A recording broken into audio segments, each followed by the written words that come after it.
Bismillahirrahmanirrahim.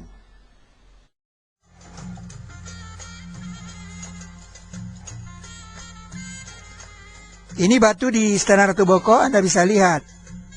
Masih asli, dia belum pindah.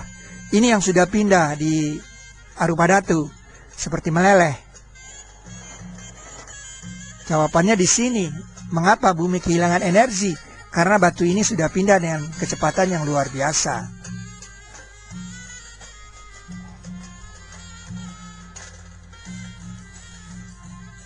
Maka itu Arupadatu bukan batu biasa. Ketika ditemukan dia masih bagus, masih bersih dan masih utuh, masih kuat batu-batunya.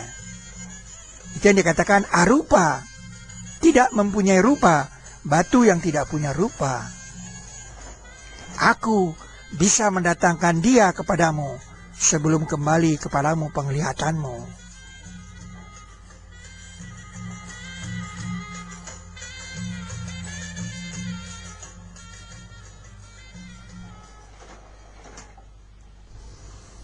Bukti fisik lain ialah batu gangsing. Batu ini tidak dipahat, tapi dibubut atau dicetak. Dan itu tidak dibuat satu, cukup banyak dibuat. Kita temukan di Istana Ratu Boko.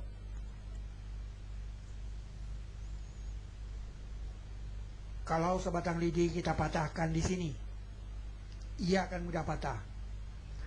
Karena jarak ini cukup besar. Karena momennya gaya kali jarak. Tetapi kalau kita patahkan di sini agak sulit, keras. Kalau dia bisa patah, ini namanya copot. Karena ini kita lem. Begitu juga batu ini. Dia bisa patah di sini karena ini tipis. Tetapi kalau dia patah di sini, ini cukup kecil untuk bisa dikatakan dia tak patah selebar ini. Ini bukan patah, tapi ini mengelotok atau terkelupas pada waktu dia masih lunak. Tidak patah. Sama dengan ini, terkelupas, copot, karena dia memang sistem pembuatannya dengan ditempel atau dilunakkan. Nah, ini kelihatan bahwa dia copot, bukan patah. Begitu juga ini, kelihatan bahwa pembuatannya dengan cara melunakkan batu, dan ini belum selesai. Nah, pertanyaannya adalah, mengapa di ayat ke-14 di Surat Saba ini jatuh di stupa yang kosong? Ternyata ayat 14 dari Surat Saba itu bunyinya adalah, maka ketika ia runtuh, terbukti oleh jin. Ini menunjukkan bahwa Nabi Sulaiman itu runtuh di stupa kosong. Di sini. Itu sebab ini jadi kosong. Maka ketika ia runtuh, terbukti oleh jin. Itu sebab stupa itu kosong sampai sekarang. Karena Nabi Sulaiman duduk di sini bertekan dengan tongkat yang pendek. Dan relief tongkat pendek itu kita temukan di Borobudur. Jika kita meletakkan surat Al-Insan itu di sini, ternyata di stupa nomor 19 ini kita temukan ekspresi anak muda.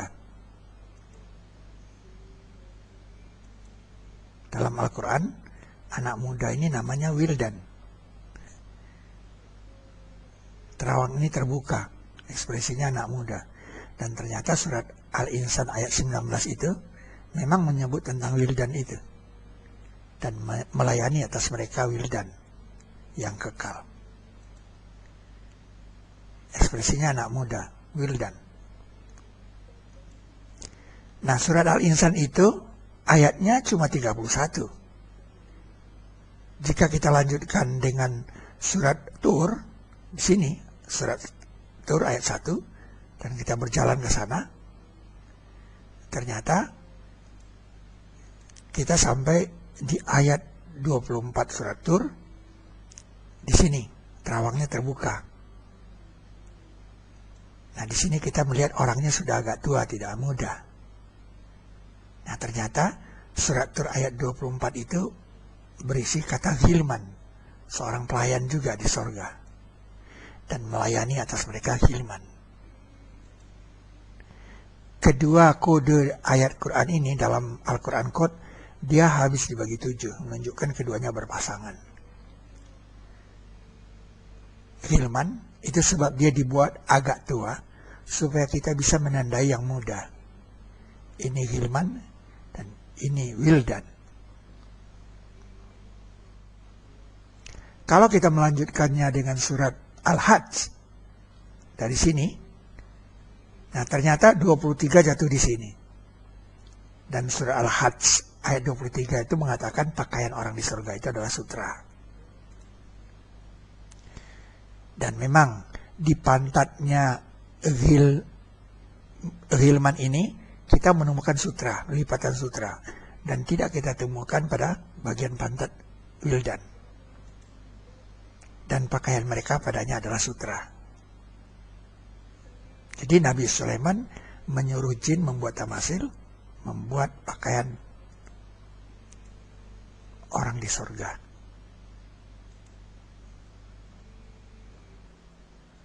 Salah satu tamasil yang menarik perhatian adalah rambut dipelintir ini. Anda bisa lihat bagaimana rambut itu dipelintir, sangat kecil, ujung pensil sekecil itu. Anda bisa bayangkan. Dan ini menunjukkan bahwa tamasil ini tidak dipahat, tapi dilunakkan, seperti mencetak kue. Seperti mencetak kue semprot dengan tepung terigu. Bukti bahwa ada teknik melunakkan batu. Ini adalah kerja dari tentara Nabi Sulaiman yang berupa jin itu. Ya, dan ini tidak dipahat di abad ke-8. Bukti bahwa tamasil itu benar-benar dicetak. Batu itu benar-benar dilunakkan seperti tepung terigu. Dan sebagian dari jin orang yang bekerja di hadapannya dengan izin Rabbnya.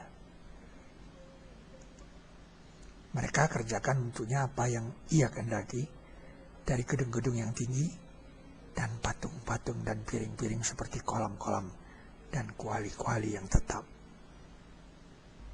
Di dalam surat Al-Jin ayat 16 dikatakan bahwa jin telah meraba-raba langit. Dan kami telah raba-raba langit. Nah, padahal jin itu adalah tentaranya Nabi Sulaiman. Tidak mustahil kalau Nabi Sulaiman mengetahui bahwa bumi itu bulat. Karena jin yang meraba-raba langit tahu kalau bumi itu bulat. Dengan pengetahuan bumi bulat itulah Nabi Sulaiman telah menaklukkan bumi.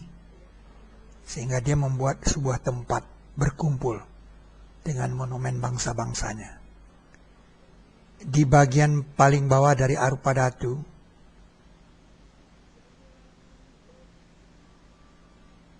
kita menemukan model yang kalau kita lihat secara bilangan adalah 1311.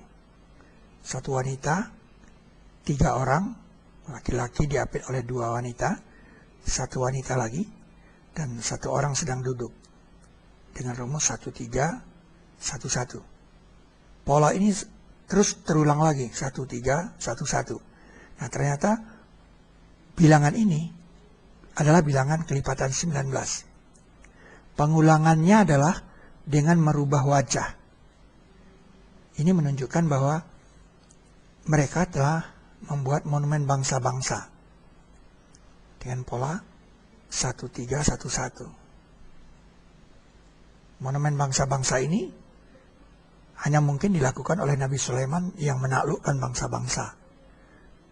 Ini yang dikatakan tempat berkumpul peradaban. Dan itu yang dikatakan Sabak dengan monumen bangsa-bangsanya. Contoh Indonesia adalah pusat peradaban, adalah piramida tumpul suku Maya ini. piramida tumpul suku Maya ini, ide pembuatannya berasal dari Pulau Jawa, yaitu dari nenek moyang mereka yang pernah hidup di Pulau Jawa, yang pernah membuat Candi Sukuh ini. Candi Sukuh ini terdapat di Karanganyar, di lereng Gunung Lawu.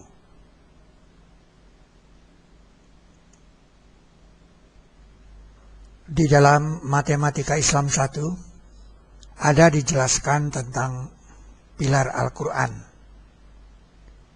Nah, salah satu bentuk pilar Al-Quran itu seperti ini. Padanya ada transformasi 19, yaitu dengan menukar tempatkan dua surat yang berposisi 19. Pilar-pilar ini didasarkan kepada penulisan ayat Al-Quran secara bilangan biji di bilangan satuannya. Nah, penukaran ini disebut transformasi 19. Setelah ditukarkan, dia menghasilkan dua bentuk. Bentuk besar dan bentuk kecil.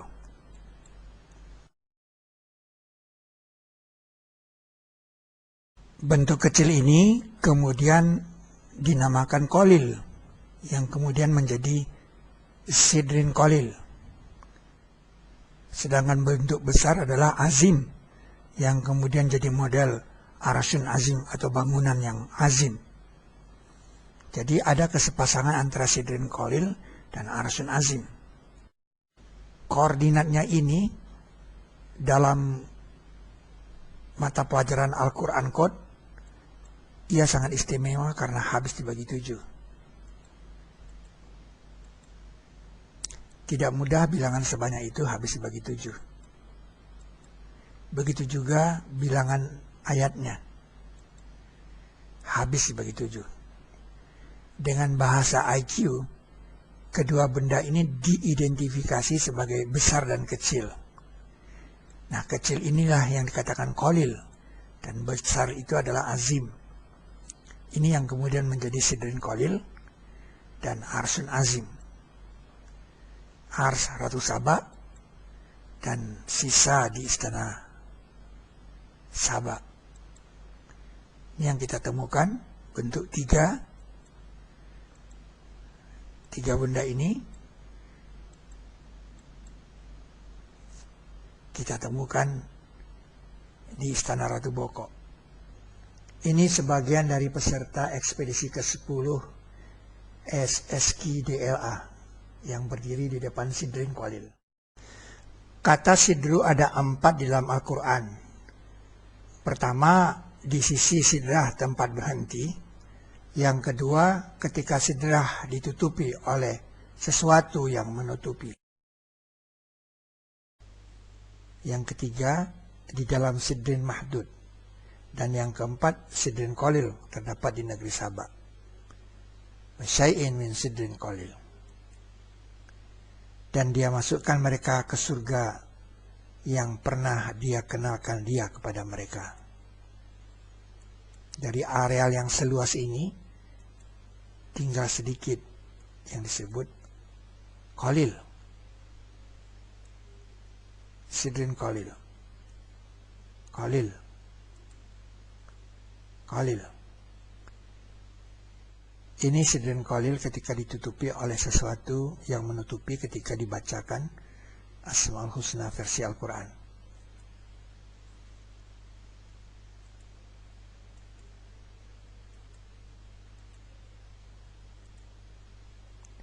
Fenomena ini mirip seperti ayat yang mengatakan ketika sidra ditutupi oleh sesuatu yang menutupi.